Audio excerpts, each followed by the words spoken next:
For anyone who's interested in giving presentations or simply wants to get a little bit better feel for how a decent presentation works, I found the extended version of the PowerPoint deck that we used on Saturday. I actually expanded it several years ago. As you can note, there's a 2015 copyright on this.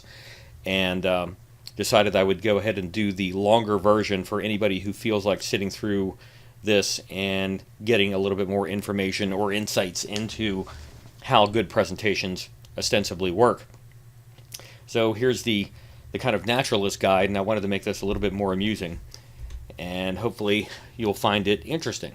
Feel free to kind of share this link around to anybody who you feel might be interested. I'll go ahead and leave this presentation up after the class is over. So what are the topics that we're going to go over here? Again, we're going to talk about presenting information. We're going to try to show how to present yourself. That's important. And the ideas that you're trying to get across, also important, in an effective manner. And there are a variety of elements to this. First of all, there's knowing the audience, who you're talking to, knowing the speech, what the actual presentation contains, and thinking about things like speech patterns, pacing, using your voice. Very important elements, because if you're sitting there droning along, not making any sense, or even if you are making sense and you're delivering everything in a monotone, people are not going to pay very close attention to what it is that you have to say. Next, we'll talk about the slides, what's good, what's bad, what's indifferent, and finally, we'll talk a little bit about graphics. Same comment as above. First of all, first and foremost, know who you're talking to. Whatever you're pitching, whether it's an idea or a product or a concept or a piece of educational material, whatever, how you're addressing it needs to fit the group that you're talking to. Just like your capstone material, what you're writing for your actual projects. Remember that when you are creating your capstone papers, you're not necessarily talking to engineers, you're not talking to specifically salespeople. You're talking to whoever it is that you're trying to sell the product or the concept to. Remember that what you guys are creating is not a fully featured project plan. You're not actually creating the massive documents that would be necessary to implement one of the projects that we're talking about. You are creating a proposal. So that's whoever you're proposing it to is the person or the group that you have to pitch your presentation to. Remember also that for capstone presentations, you are not just giving a solely technical presentation. That's why we tell you not to dive into way too much technical detail. I've mentioned this before, I'll mention it again.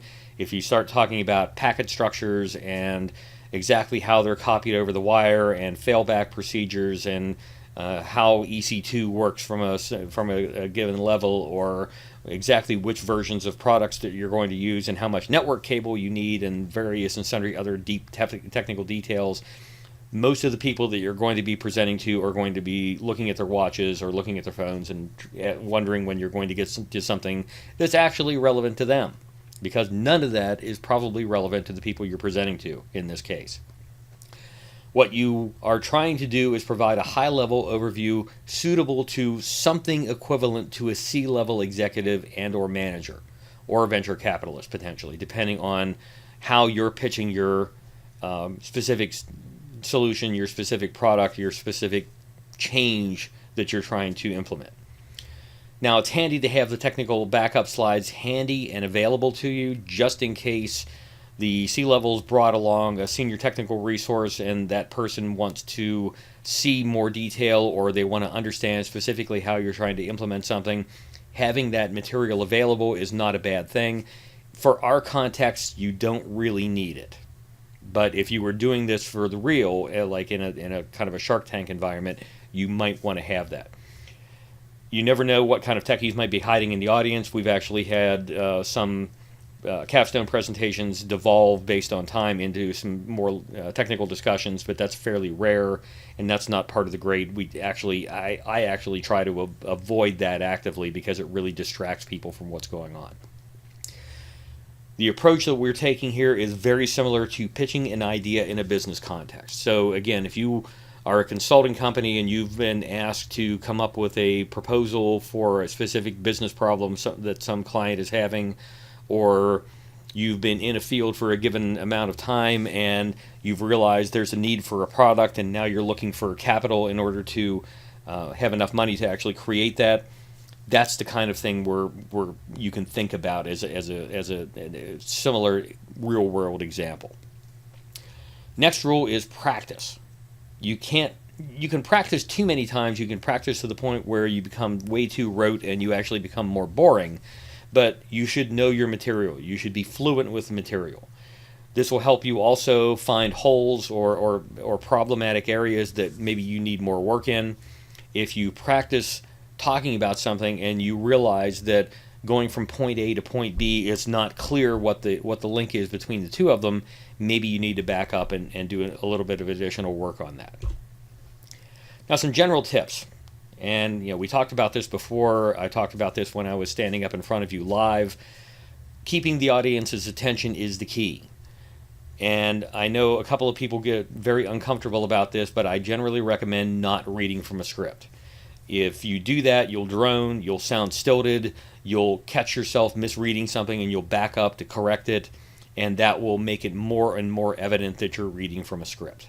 Okay, you're going to actually start to drone, everything will sound very similar. You will sound like Marvin the paranoid android from Hitchhiker's Guide to the Galaxy, and people will start to get bored. Okay, and also, and again, I mentioned this earlier when we were talking live in class, when you're doing this, you're not looking at the audience, you can't gauge reactions.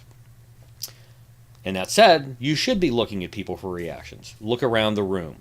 Mentioned this during the live lecture. Look for nods, smiles, things like that. Look for people who are obviously pleased with what it is that you have to say, because they're connecting with you. They're actually getting what you're trying to say. They understand what you're trying to say, and they're basically agreeing with it. Now, that said, some body language can be misleading. I remember a Feynman story from years ago that he said the first time he was giving a major physics paper in front of a large group of very influential physicists, who included Einstein and Pauli and a variety of Heisenberg and a variety of other people. He was told, by the way, if Heisenberg looks like he's falling asleep, don't worry about it. You're not doing a bad job, because Heisenberg always falls asleep in these lectures. And if Pauli seems to be shaking his head, ignore that, because he has palsy and he can't stop himself from shaking his head. So you can not necessarily use body language as a 100% accurate measure of what you're getting across, but it's something to be aware of. And this is another reason not to read from a script. Again, use humor. Don't try to be funny. Stay away from goofy little snarky graphics unless you're trying to get something across that, as in this case, this is a bad idea if it's a business presentation, unless you're trying to sell highly colored and colorful primary materials for cartoons to a children's audience or something like that. In that case, our clown here would be not a bad choice, except for the fact that it's a piece of generic clip art. Your objective. Now, the thing to remember is this. You are trying to sell an idea to somebody who, again, for our purposes, is effectively a potential customer. You have a proposal that you have created. It's 25 pages long, plus or minus, with some artifacts, and you are trying to sell the idea contained in that material to a potential customer. That can mean a lot of different things. Could be your boss. If you are positing that you're working for Google or you're working for Amazon and you're trying to sell an idea, and you're talking with Elon Musk, or you're talking with Jeff Bezos, or you're talking with whoever's in charge of Google these days, then that could be your customer. If you're talking about, again, the Shark Tank concept, where you're trying to sell to a potential investor, or you're a consulting firm or a software development firm or a software sales firm and you're trying to sell to a potential client, whatever customer means in your context, that's what you should use. Now, again, selling is also kind of a generic word here. Selling can also mean a lot of things. You're attempting to persuade your executives to adopt a proposed solution. You're attempting to persuade a client to buy your services or your product that you've developed. Or you're getting one or more investors on board to fund your startup. So for some people, the idea that you are selling something, I've seen people bridle in this class at this concept because they think that it's demeaning, that you're out begging for somebody to buy something from you or something like that, or they see the idea of selling as beneath them or whatever. But basically what you're trying to do is persuade people that what you have created is viable, useful, and is going to address a specific concern that they have in their business. That's what you're after. Your success metric personally involves persuading them you have come up with the best possible mousetrap. You have invented the thing or come up with the thing or identified the problem and analyzed it correctly enough that you are going to present them with something that will correct it for their business. This doesn't mean you need to present other alternatives. I told one team during the weekend the story of how during a previous iteration of this class, I was talking with the team, and I mentioned that you did not have to talk about all of the different angles that you had looked at. You only had to really emphasize the one that you picked. You can say, we looked at these 3 different database strategies other than the one we chose, and we picked this one, and here's a rough, quick answer as to why we picked this one.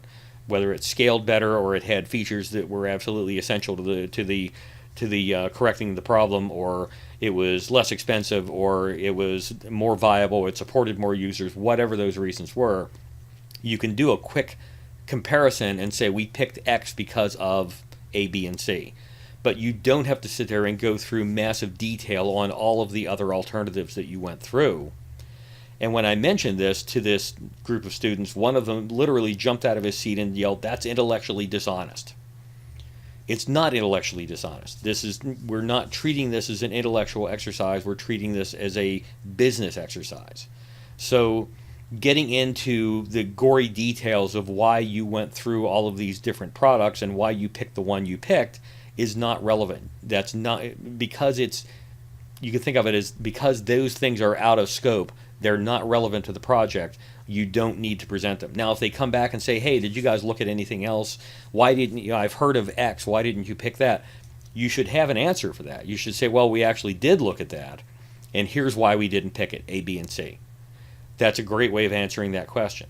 Assuming you did look at it, do not, under any circumstances, lie or misrepresent anything when you're giving one of these presentations. So getting into this level will just muddy the waters. That it's going to get people off topic. It's going to get them talking about different solutions and different alternatives and things like that. You should be presenting that story that tells why you're going from point A to point B and why your idea, your solution, your whatever it is going to be better than the others. Just gloss over that, and if they want more detail, they can come back and ask you for that later on. Now, when you're giving the speech, be prepared. These are the keys to the kingdom. Be prepared, first of all. Be familiar, as I mentioned earlier, and conversant with the material before you walk up and start talking. If you're not comfortable with the topic, if you're doing the ums and things like that, and other things that we discussed during the live presentation on Saturday, people are going to pick up on that and say, wow, she really doesn't understand what she's talking about. She's just kind of reading these slides from rote. Or, wow, he really doesn't understand how databases work, and I'm not sure that I'm comfortable with the way this guy's presenting this material. The other thing is pacing. Don't speak too quickly. Don't change your slides too quickly. You should think about the fact that people are going to want to read at least most of what is on a given slide. Obviously, you can give out copies afterwards or beforehand or whatever, but they want to look at the material that you're presenting while they're listening to you. So give them time to at least look over the slides in some level of detail before you go to the next one. Likewise, don't talk so fast that people can't understand what you're saying, because otherwise they're going to lose track of what's going on, and they're going to miss things, and you're going to start to mispronounce words. Football. Oh my God, what just happened here? This is the most common mistake that I see. New speakers do this all the time. They're nervous. They want to get through whatever it is that they're trying to do. They only have so much time, and they think they're going to run out of time. They haven't paced their presentations. They're trying to present too much. and they talk too fast, they try to blow through the material, and this is the way you lose people. If you have to speak so rapidly to get through all the material in the slides, then you've included too much. Very simple. That's why when we're getting you guys to prepare your presentations, and we're doing the practice presentations for assignment 1, 2, 3, and 4, we're trying to get you guys to think about the timing, because if you think about that now and learn how to compact the information into an allotted amount of time, once we get to the final capstone, you'll be highly conversant with what you're trying to present, but you'll also already have paced the material so you'll have minimal amounts of stuff that you'll have to trim out or alter. It'll make it a lot easier. So you don't want to do that. You will fall over words. You'll sound unprepared. You'll sound like you just want to get out of the room. And some people just want to get out of the room, but you shouldn't sound like you just want to get out of the room. You should sound like you know what you're talking about. And finally, engagement. Remember, you're talking to people. Look at them. Make eye contact. Use your voice. Don't just drone on and on. Use that inflection. Inflection in your voice gives you more authority. You can emphasize words, or you can say, well, this is not really all that important. Okay? Think about how you are actually presenting this material. These general guidelines apply everywhere. This is something that I found out a while back when I was actually taking a course on one of the great courses on how to do presentations. Again, remember that if you start talking about data structures and bytes to a CEO, you're going to see the eye glaze and the phone come out and all that sort of thing. That's why you need to identify the audience in advance. And I have, in many cases, created multiple copies of a given presentation on a specific topic, and one is pitched to engineers, another one is pitched to managers, another one is pitched to salespeople, and so forth. And when I walk into the room or walk into the organization, or I'm asked, hey, can you give this presentation, and I find out who it's for, I just pick out the copy of the presentation that's for that specific audience and use that. Try to find out in advance what kind of level of detail is required for this whole thing. So, if you're talking to salespeople, there's too much technology is going to be a killer because they're not going to understand it. And likewise, if you sit there talking marketing to a bunch of techies, they're going to be sitting there shooting spitballs at you and being really, really bored and saying how stupid marketers are. You may only have one chance to get it right. So if you were walking into a customer presentation and you're trying to sell a $3 million contract or something like that, you may only have one shot at it. And if you don't do very well, or if you come across badly, or if you're disorganized, you can't get your slides working, whatever goes wrong, you might end up not getting the work that you're after. And this little graphic down here in the corner is a very handy thing. This actually comes from something called betterpresenter.com, which is a nice little resource. And you'll got to love this fact that how you look and how you sound make up like 93% of the impact that you're having. That's according to a guy at UCLA. Obviously, your mileage may vary depending on your context and so forth, but it's kind of like presidential debates. What people say specifically, and the facts and the evidence and the information that they offer is generally massively subsumed by how they look and how they sound. There's a classic study that was done many years ago on the original presidential televised debates, which were between Richard Nixon and John F. Kennedy, where afterwards it was kind of made into a joke, and basically they said they had two guys go up and play Nixon and Kennedy, and the Nixon character is saying, look at the sweat that's beating up on my forehead. Look at the fact that my one-day beard is showing through dramatically on the TV screens. Look at the fact that my hair appears uncombed and my suit is kind of frumpy. And then they went over to the JFK character, who's standing upright, and look at the fact that my face is razor clean and shiny. My skin is beautiful. My hair is perfectly styled and coiffured. My suit fits impeccably. I am speaking in loud declarative tones. I am confident. I am standing upright. I am looking at the audience. Same kind of concept. How you look and how you sound is a large measure of the impact that you're going to have when you're trying to give a presentation. Doesn't matter who it is. Remember that you're selling an idea to people, whether it's in the room or online or whatever. I'm doing that right now. I'm trying to sell the idea that you can do better presentations by following these guidelines. This is kind of, think of it as a big meta thing. You need to engage with them. Look at the crowd. Again, I'm going to reemphasize this because it's very, very important. This is, again, a reason not to read from a script. If you need to glance at your notes to look at your next point, or you look at the screen to get your next point or something like that, that's fine. That's absolutely fine. But the more you're reading, the more you're not looking at the audience, which makes gauging their reaction that much more difficult.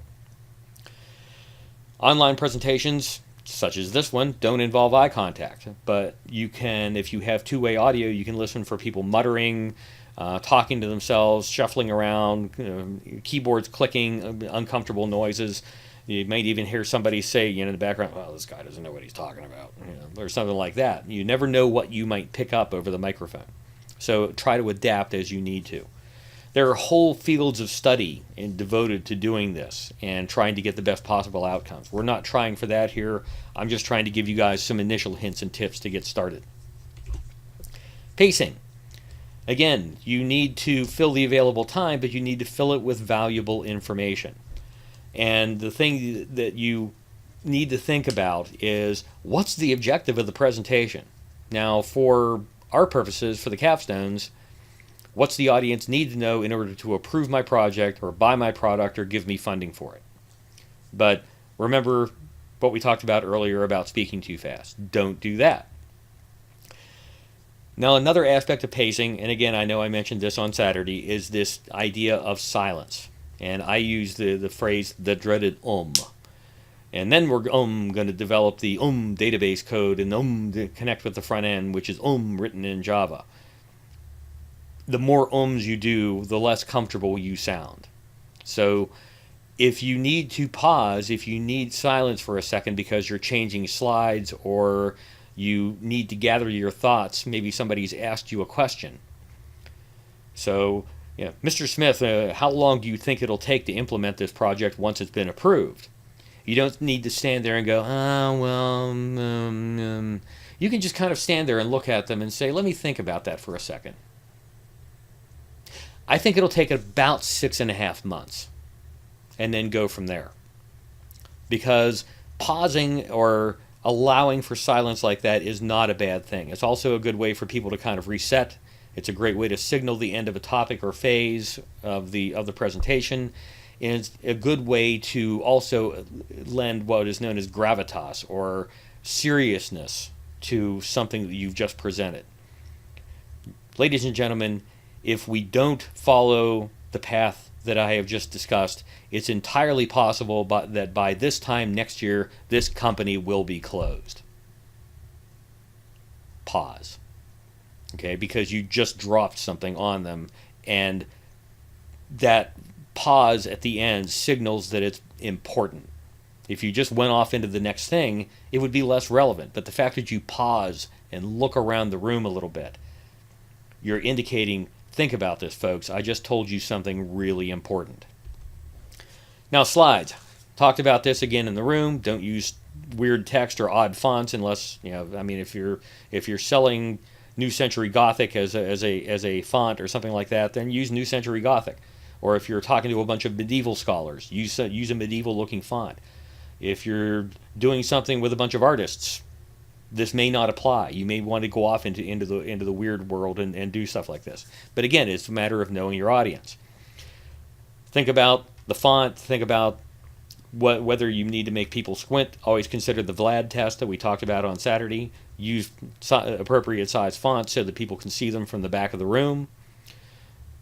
Descend in font size to the appropriate level, but if you get down to that really small font sizes, then that's going to be almost unreadable. If you see people squinting, if you have to squint from the back of the room, it's probably failing the Vlad test or coming perilously close to it, so don't do that. And again, we talked about clip art. How not to do slides. So this is a great Dilbert. Give you a second to just kind of look at this. You can pause the recording if you want to and take a look at this in a little bit more detail. But basically, this is the way a lot of people do slides. They put something really kind of incomprehensible up there, and one of the reasons that some people do this is they want to make it difficult for people to actually understand it, the material that they're presenting, because they know that if people don't understand something, they're less likely to actually ask a question like, what does that actually mean? Because they're afraid that they're going to be embarrassed to admit they don't understand what's going on. So that's one of the reasons behind this. Or let's say there's a wide range of people in the room. There's technical people, there's marketers, and so forth. If you put up a big technical thing, most of the marketing people and the sales people and probably a lot of the PhD level material people will be thinking, wow, that's really complicated. This must be really cool. Whereas the engineers will be thinking, I don't understand what's going on here. But they may just not say anything. Graphics. Graphics should amplify something presented in the slide text. Good graphics are a great shortcut. One picture is worth 1,000 words. We all know that. Bad graphics are stuff like the viewer won't immediately understand. Or if you give them a copy of the slide deck after the presentation, they still can't understand what it means because the only reason it makes any sense is because you're able to explain it. So over here we have 3D men pushing a pie chart showing growth. Okay, it's just, is this really useful or not? But does the graphic that you're using actually mean something, or are you just being twee or cutesy by putting a funky graphic in, thinking that it'll make people feel amused or something like that? Make the graphics mean something and make them comprehensible. Here's an example of how not to do good graphics unless you're probably going to spend like the next hour and a half talking about this thing in detail. Because unless you're talking to a bunch of serious mathematicians about this is all statistical relationships. If you notice figure 1 at the bottom, univariate distribution relationships, unless you understand what that means and what all these things are about, you're not going to get anything out of this graphic.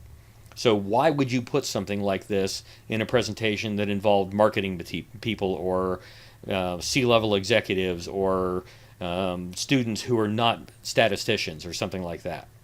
Think about it. Think about how to use graphics properly.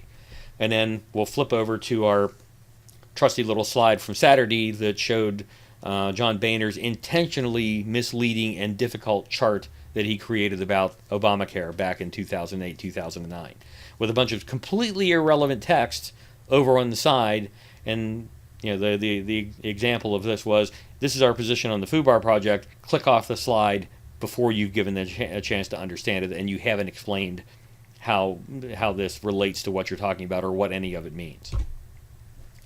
So again, if you just flip through that slide and didn't spend any actual time on it, you were probably trying to read the text. I was talking. I could have been saying almost anything, and in a lot of cases, people would not notice it. I could have put in, subliminal advertising of my own or something like that, or been talking about what I wanted to have for dinner, and a lot of people wouldn't have noticed it because they would have been so absorbed trying to read the slide that they wouldn't have been able to hear what I was saying. Okay? So the object lesson in that is, unless it's absolutely necessary and you are trying to use a long quote for a specific reason, keep the text on the slide short, because you're trying to add depth to the bullet points. You can actually use the bullet points as an outline. And if you're going to use a long quote, read it out and explain it to the audience, because they may get something different out of it than you got. They may interpret it differently. You want them to understand what your interpretation of it is. You can then potentially have a conversation about it. Final remarks on this, and then we'll be done with this topic for the rest of the term. You're trying to get a lot of information across in a short time frame, and often to, and this is the important part, a non-specialist audience. Not everybody is going to know everything that you know. So this doesn't mean that you need to talk down to them, but you need to understand what level of reference your audience has for the topic at hand, what they're trying to learn, and what is important to them. Don't automatically expect everyone has the same experience that you have. Again, people sitting in that presentation, there might be some engineers, but they might not be active engineers. Maybe there are people who were engineers and now they're all C-level executives. Or maybe they're marketing people, maybe they're doctors, maybe they're financial specialists. And if you're sitting there trying to talk tech to them, it's probably not going to go well. Think about your audience. Best presentations I've ever seen tell a story. It's kind of like a short story. In your case, for your capstones, you're trying to present an as-is existing scenario and how you intend to remedy it with your to-be solution, whatever that solution is. And again, don't ever use the word solution or Henry Leitner will beat you up. Or you're presenting a new capability altogether, some kind of new technology that you're trying to invent or some kind of greenfields implementation. We are going to take the Harvard Child Care Co-op from its present paper-based operational methodology and paradigm into the digital age by providing a series of dashboards pitched not just at the system administrators, but also at child care center heads, at parents, at people who are managing the budget and managing the overall experience that these people have when they place a child at the Harvard Child Care Co-ops. And we're going to do this in order to provide a more engaging methodology for them to track the progress of their children through the system as they go from applied to enrolled to alumni.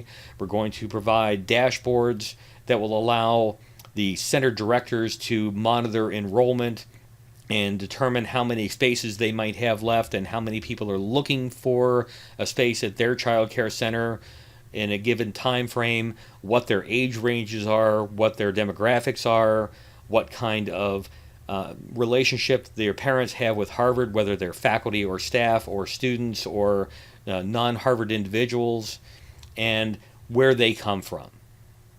That's a rough kind of story around the reason that we took the Harvard Child Care Co-op from a paper-based methodology to its current dashboarding system. Think from a business perspective.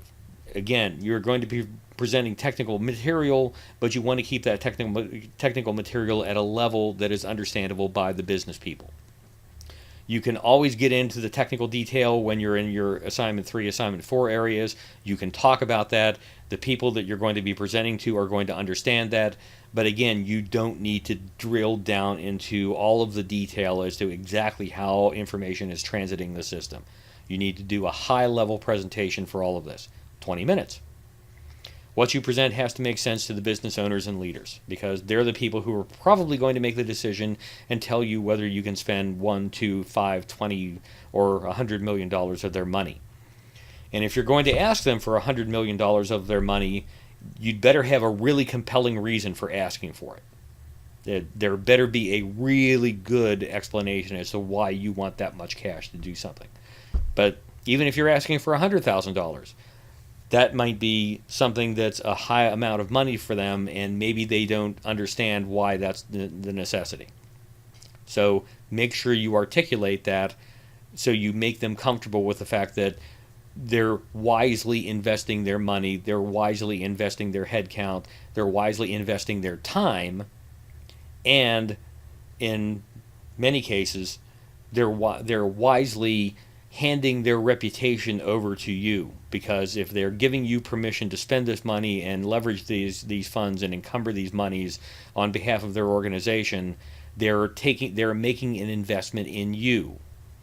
And if you blow it, their reputation might be negatively impacted. So you want to make them look good at the same time. Think about all this stuff and go to it.